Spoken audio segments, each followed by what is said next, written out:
Hey there, Doc. So today we're going to continue our conversation about finances. Previously, we brought up all the different financial investment vehicles that are out there, and there is like a myriad of them. And as promised, today I'm going to unveil my dental investment hierarchy ladder. And so here we go.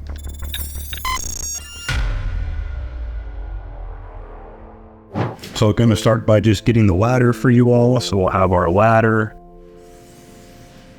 Now our ladder is of course going to have several rungs.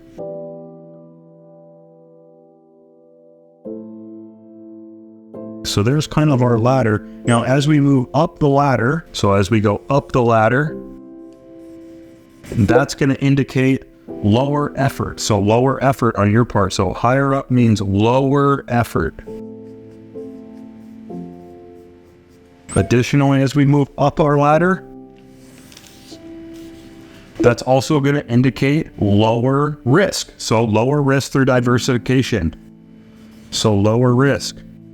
So again, as we move up the ladder, we're going to have lower effort on your part and lower risk on your part. So that means at the bottom of our ladder, high risk, lots of effort. Our very lowest rung, that's going to be our stocks and bonds. Stocks and bonds are single assets. That's an option. There's a lot of risk there. You need to do tons of research in order to get that right. I do not suggest that general dentists invest in stocks and bonds. Again, that's our lowest ladder. Now, moving up from there to decrease our risk, in the 1900s, they created the idea of mutual funds. So mutual funds, mutual funds are pools of money. So a bunch of people would get together, they pool their money, and then a management company would then pick which assets to buy. So they pick stocks, they pick bonds, they pick annuities, they pick all sorts of different stuff, put it in there, but it's a professional group managing that, and there's a fee for that. So there's lower effort on your part because the managers are picking them for you, but there's also lower risk through diversification. So just above mutual funds, we have index funds and sector funds. So index funds and sector funds are similar to mutual funds in that they're a bunch of assets, a bunch of stocks and bonds that are pooled together. Why I have them just above mutual funds is that there is no active management. There is no group picking these things. An index is a fancy way of saying you can index anything. So the best 500 companies in America, the best 3,000 companies in the world, all in a group. That's very objective. You just pull that out of a group and you pull it. A sector fund, you could sector anything, healthcare, technology, and you're just buying everything in there. So again, lower fees because there's no management, but again, lower risk through diversification. So I like these a little bit more than mutual funds. Just above those, we have our exchange traded funds, also called ETFs.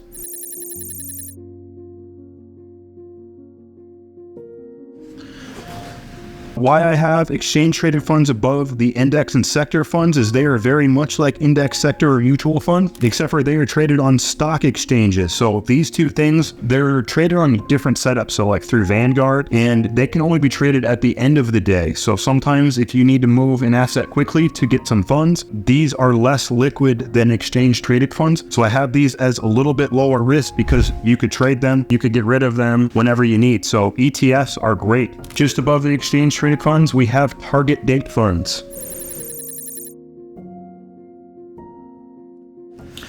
Target date funds are essentially pools of ETFs, index funds, sector funds, mutual funds, and it's set up in a system that over the years. So if I wanted to retire in 2050, I'd pick a target date fund with a maturity in 2050. And how it works is initially, so when I'm 20 years out, it's picking higher risk assets. So it's picking index funds, mostly derived from stock portfolios. Now, as we move on later in life, 2040, 2045, it's going to start to shift the asset allocation to a safer mix. So more bonds, more annuities, stuff like that. So target date funds do all the legwork for you. You don't have to worry about balancing any taxes. You don't have to worry about changing the assets. It does all that for you. You just pick the date. So very, very low effort on your part. I love these for dentists that don't want to have to do any work on their part. Just pick it, set it, invest routinely, and you're good to go. Above our target date funds, we're going to have our retirement accounts. So this is primarily going to be IRAs and 401ks.